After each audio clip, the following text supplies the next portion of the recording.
December 19, 1944. The Ardennes forest lay frozen beneath a shroud of snow, thick, silent, unforgiving. The pine trees bowed under the weight of winter, their branches glinting under a pale, indifferent sun. Breath turned to frost in the air, boots cracked the ice beneath the snow, and the wind carried the faint echo of artillery, a dull thunder rolling across Belgium's hills. To the men of the 101st Airborne Division, recently pulled from Holland after months of brutal fighting, it was supposed to be a time for rest. They were the battered bastards of Bastogne, though that name had not yet been written into legend. What awaited them was not rest but the coldest crucible of their lives. The Allied High Command believed the war was nearly over. Paris had been liberated. German resistance was collapsing on every front. Men spoke of Christmas in France, then home. But deep inside Hitler's bunker, another vision took shape, a desperate counterstroke, conceived not in strength but in the fever of dying ambition. It would be called the Ardennes Offensive. The world would remember it as the Battle of the Bulge. The plan was madness and brilliance intertwined. 29 German divisions, including 10 armored and 1 SS Panzer Corps, gathered in secret behind the misty ridges of the Ardennes. More than 250,000 men, 1,000 tanks, and 1,900 artillery pieces, all moving under cover of fog and snow. They would strike through the weakest part of the Allied line, split the British and American armies in two, and recapture the port of Antwerp. It was Germany's final throw of the dice. No one believed they could do it. No one thought they had the fuel, the manpower, or the weather. And that was precisely why they succeeded, at first. At dawn on December 16, the forest exploded. 1,000 German guns unleashed hellfire on an unsuspecting American front. Infantry units, green, tired, or overextended, were caught unprepared. Communications failed. Roads clogged. Entire divisions buckled and retreated. Within 48 hours, the German spearheads were 50 miles deep into Belgium, punching a massive bulge in the Allied line. Amid the chaos, one small town stood at the center of every map, Bastogne. A modest crossroads surrounded by 7 vital roads.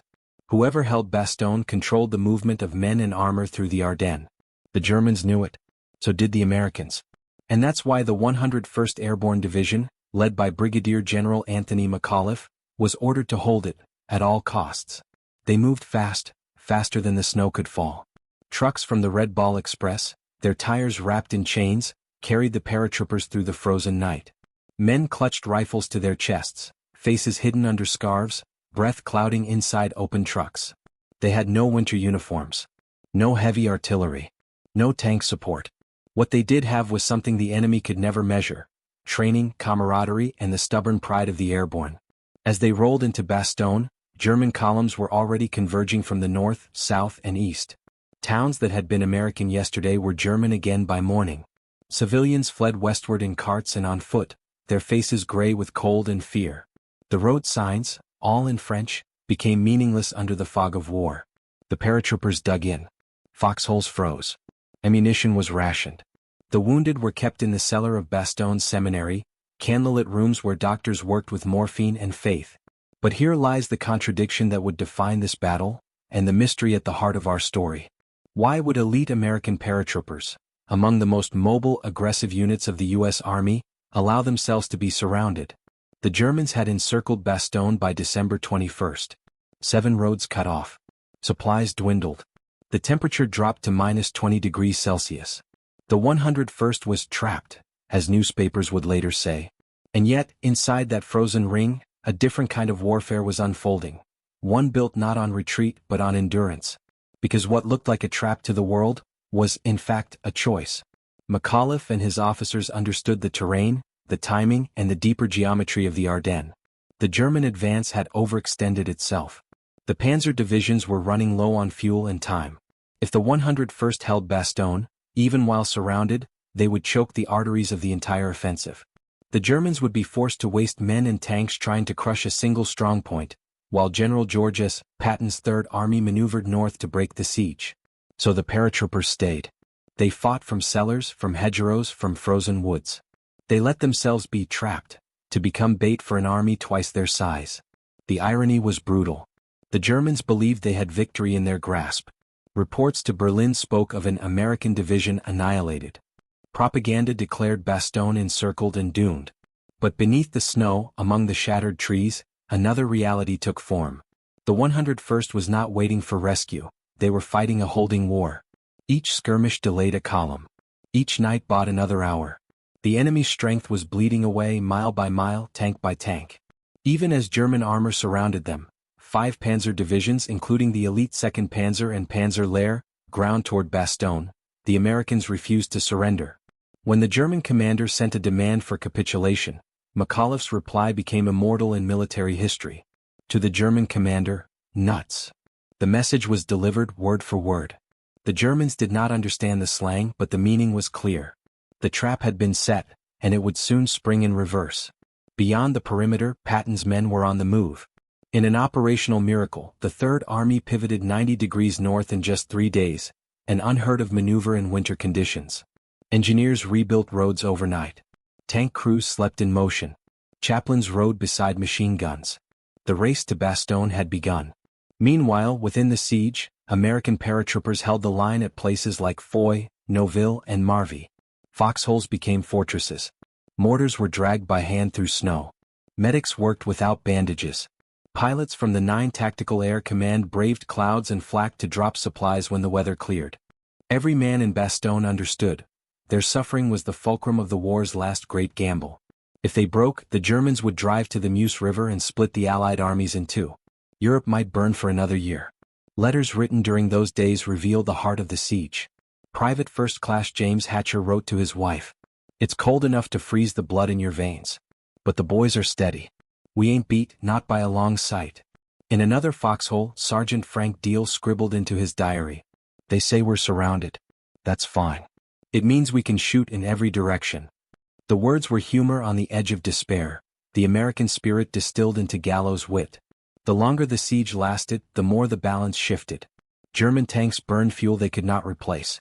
Their supply lines stretched thin over icy roads bombed by Allied planes. The very weather that had sheltered their surprise now turned against them. By December 26, Patton's tanks broke through. The first column reached Bastogne, smashing through the snow-covered ridges. American troops embraced in the streets. The siege was lifted, but the battle was not yet done. In the weeks that followed, those same paratroopers and armored units counterattacked, crushing the exhausted panzer divisions that had once encircled them. What began as a trap ended as a reversal of fate. 5 German armored divisions destroyed or shattered, and with them Hitler's last dream of victory in the West. The story of Bastogne is not merely about strategy or survival. It is about perception, how what appears to be weakness can become strength, how endurance can outlast ambition. The American paratroopers did not fall into a trap. They stepped into history's snare with open eyes, knowing that sometimes the only way to win is to stand still, to become the rock that breaks the tide. In that frozen town, under a sky streaked with tracer fire, the fate of the Western Front turned not on speed or firepower, but on will. And when the snow finally melted, Europe would see what the Germans had never understood. The real weapon at Bastogne was not the tank nor the gun, but the unbreakable resolve of men who refused to yield. The build-up, the calm before the storm. December 15, 1944. Snow fell softly over the Ardennes, thick flakes drifting through pine forests and empty roads.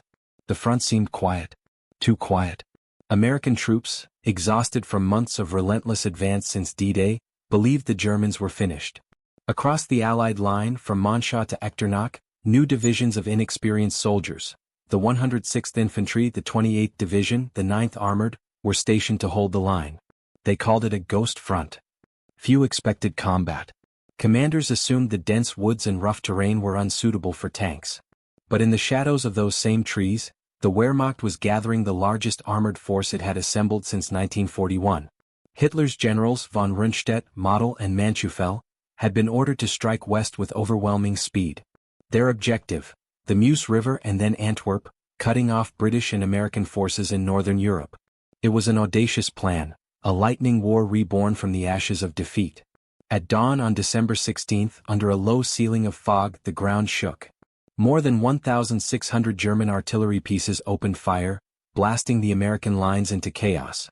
Panzer divisions, 2nd Panzer, 116th Panzer, Panzer Lehr, and the elite 1st SS Panzer under Sepp Dietrich, surged forward through narrow roads, crushing outposts before radio messages could even reach headquarters. The 106th Division, green and under-equipped, was encircled within 48 hours. Thousands were captured. German columns pushed westward, seizing bridges, crossroads and fuel dumps.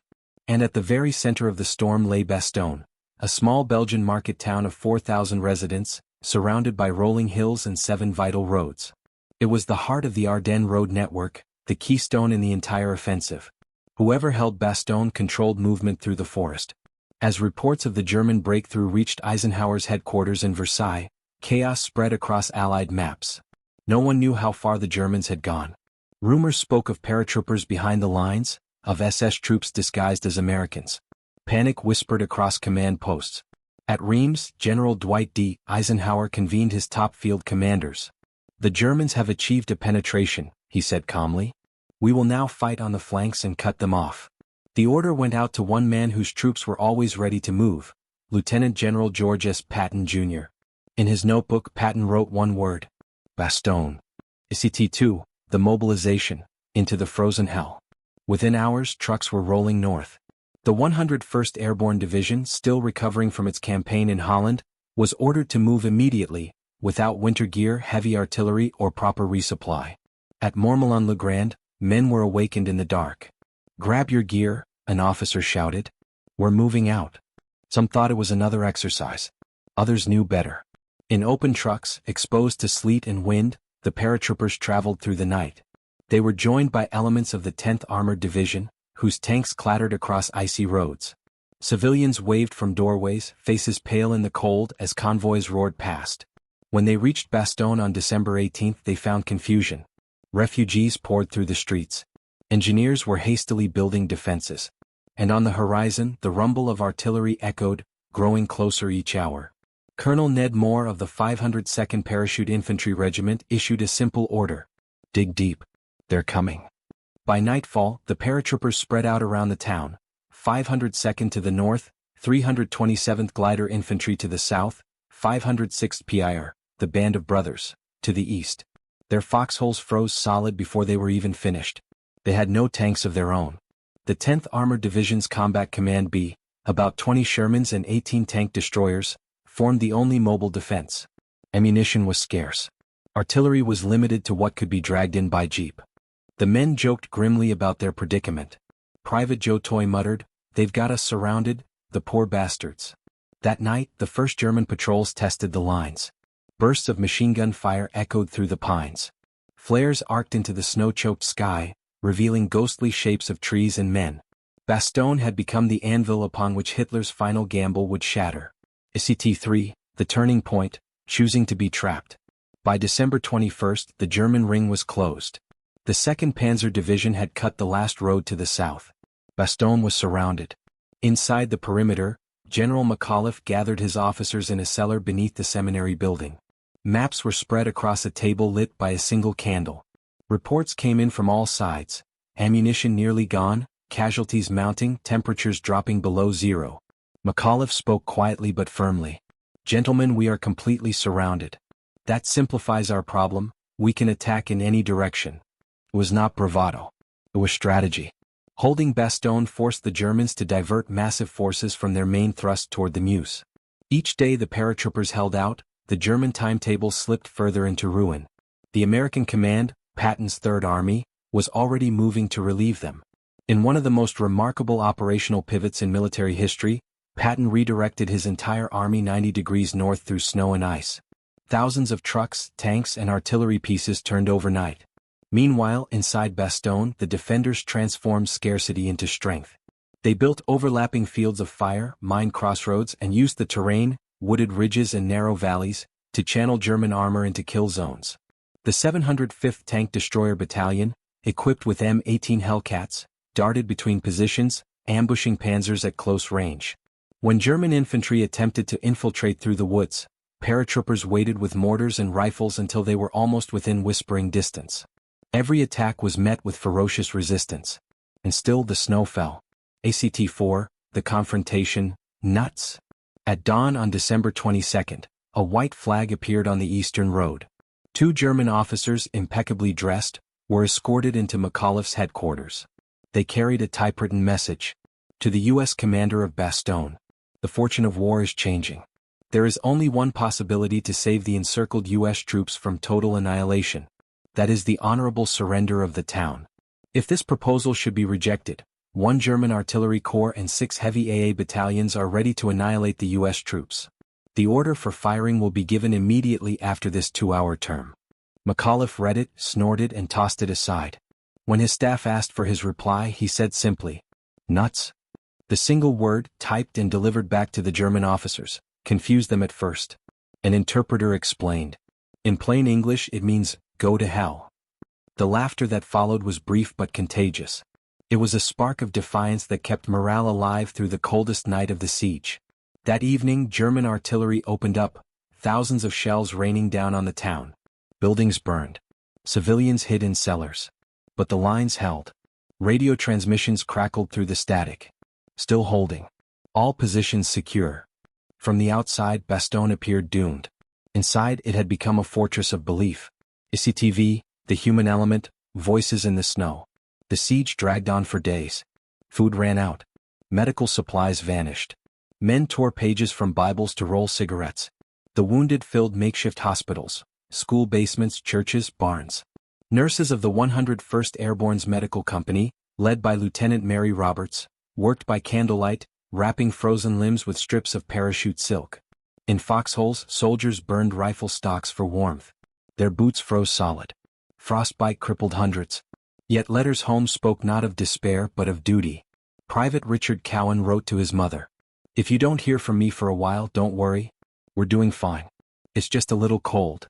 At night, they listened to the low hum of German engines in the distance, tanks moving into position. Then came the whistles, the pounding of artillery, the tremors through the frozen ground. Between bombardments, silence, so deep it swallowed every sound but the heartbeat. From the German side, frustration mounted. The Panzer Lehr division had lost over half its tanks to ambushes and mechanical failures. The 2nd Panzer Division, stalled near Celles, ran out of fuel. Soldiers scavenged for captured gasoline. SS officers cursed the weather, the roads, and the relentless American resistance. Reports described Bastogne as a thorn in the flesh of the offensive. It was more than that, it was the hinge on which the entire war turned. CT6, the consequences, the trap reversed. December 23rd. The sky cleared for the first time in a week. The rumble above Bastogne changed from distant thunder to salvation, the drone of C-47 transport aircraft from the 9 Troop Carrier Command.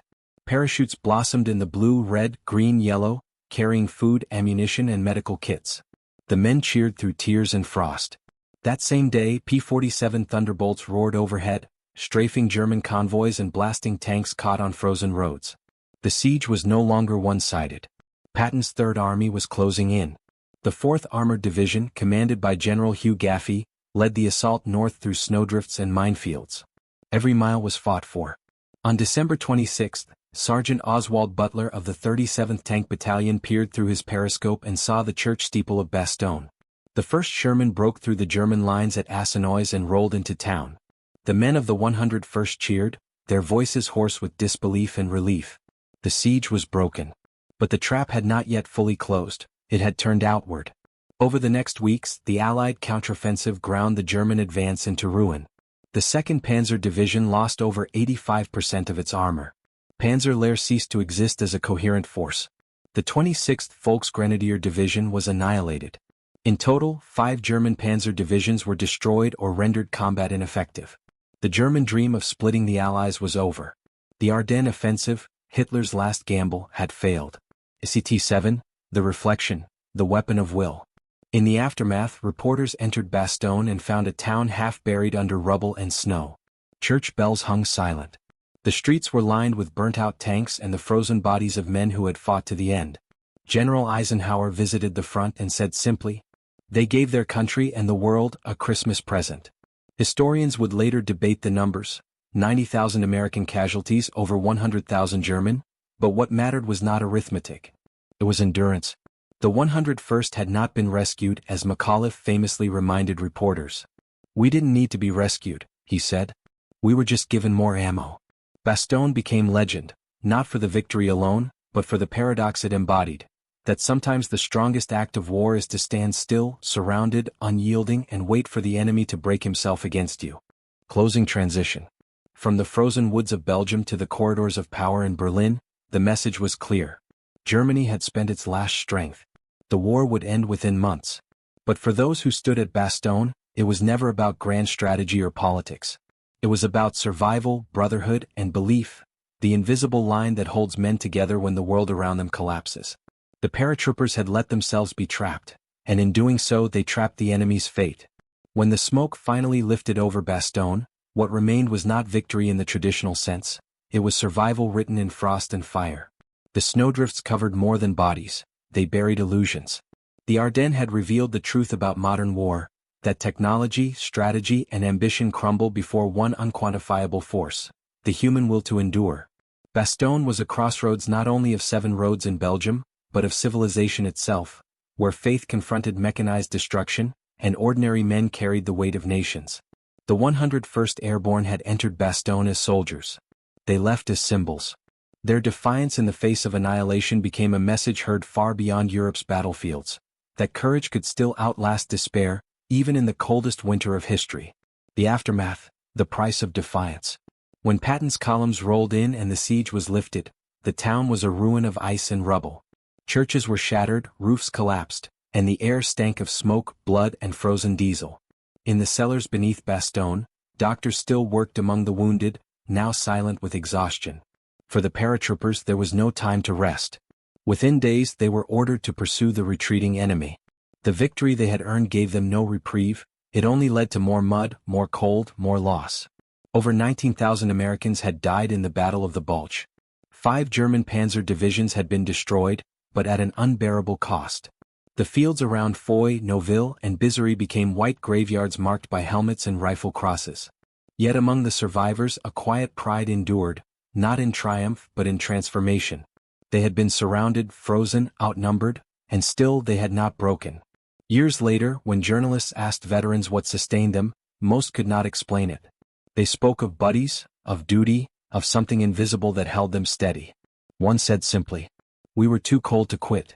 The moral irony, the trap within the trap. History would call Bastogne a trap, but the irony is that the Germans had built it for themselves. In trying to encircle a single American division, Hitler had overextended his last armored might. He had gambled fuel, tanks, and the last disciplined remnants of the Wehrmacht, and lost them all in the snow. Bastogne forced the Germans to bleed time, their most precious resource. By the time the panzers were crushed, the Eastern Front was collapsing under the Soviet winter offensive. What Hitler called a Christmas miracle had become a Christmas catastrophe. And yet, the greater irony was human. For every panzer destroyed, another myth died, the myth of invincibility, the myth of mechanical superiority, the myth that courage could be manufactured by ideology. The Americans fought for something different, not conquest but continuity. Bastogne reminded the world that freedom, when cornered, fights not with hate but with endurance. Legacy, from the ruins to the future. After the war, Bastogne was rebuilt brick by brick. The church bell that once tolled over the battlefield now rings for peace. Every December, veterans returned, some in wheelchairs, some walking slowly under Belgian flags, to stand on the same frozen ground where they had once dug foxholes. Children of the town carried candles for the men who never returned. The names, Carwood, Lipton, Easy Company, McAuliffe, Toy, Compton, became part of the town's soul. The memory of Bastogne became more than military legend. It became a mirror for every generation that followed. In the Cold War, it was taught in military academies as the example of how to hold under pressure. In modern wars, it echoed in every speech about resolve and sacrifice. In every humanitarian crisis, when nations faltered, Bastogne whispered a single truth. Sometimes the only way forward is to stand your ground. The paratroopers who once froze in the foxholes became old men who still stood tall when they heard the word Bastogne. For them, it was not just a battle, it was a brotherhood forged in ice. Reflections on power and civilization. Every empire has its last gamble. For Rome, it was the Teutoburg Forest. For Napoleon, it was Waterloo. For Hitler, it was the Ardennes. Each time, civilization was tested not by the size of armies but by the endurance of men. At Bastogne, the war's machinery, the tanks, the bombers, the armored divisions, all turned back to something ancient and primal, the will of men in trenches fighting for each other. Technology may win battles, but it cannot hold ground without conviction. The Germans had the tanks, the plans, the momentum, but not the faith. The Americans had faith, in each other, in home, in something they could not see but could feel with every breath of frozen air. That was the true reversal of Bastogne. The idea that victory is not the absence of fear but the mastery of it. The emotional coda, a symbolic line. When the veterans of the 101st returned decades later, they stood in the restored town square beneath a monument carved with a single word. Nuts. It had once been defiance, now it was heritage, a symbol of the moment when humor became armor and a single word carried the weight of a nation's will. They said that McAuliffe's message summed up the entire American spirit in 4 letters. It was the laughter of free men standing in the face of tyranny. It was the echo of a civilization that refused to be intimidated. Under the same gray winter sky, the wind still sweeps across the fields where tanks burned and men froze. But the silence is no longer despair, it is reverence. Final reflection, the universal meaning. In the end, Bastogne is not just a story about World War II. It is about how human beings respond when trapped, when the odds close in, when the world seems lost. The paratroopers of Bastogne proved that even when the map says you are surrounded, you can still choose what that means. They turned entrapment into endurance. They turned fear into defiance. They turned survival into victory. That is the secret legacy of Bastogne, that in the darkest winter, men discovered the one force stronger than steel, stronger than any army, belief. Belief that freedom is worth freezing for. Belief that courage can outlast despair. Belief that the human spirit, once tested, cannot be trapped. Closing line, narrator's voice soft, final. In the forests of the Ardennes, surrounded and outnumbered, the 101st Airborne did not wait for history to save them. They became history, standing still while the tide of tyranny broke against them. And when the snow melted, the world remembered. Freedom itself was the most powerful weapon.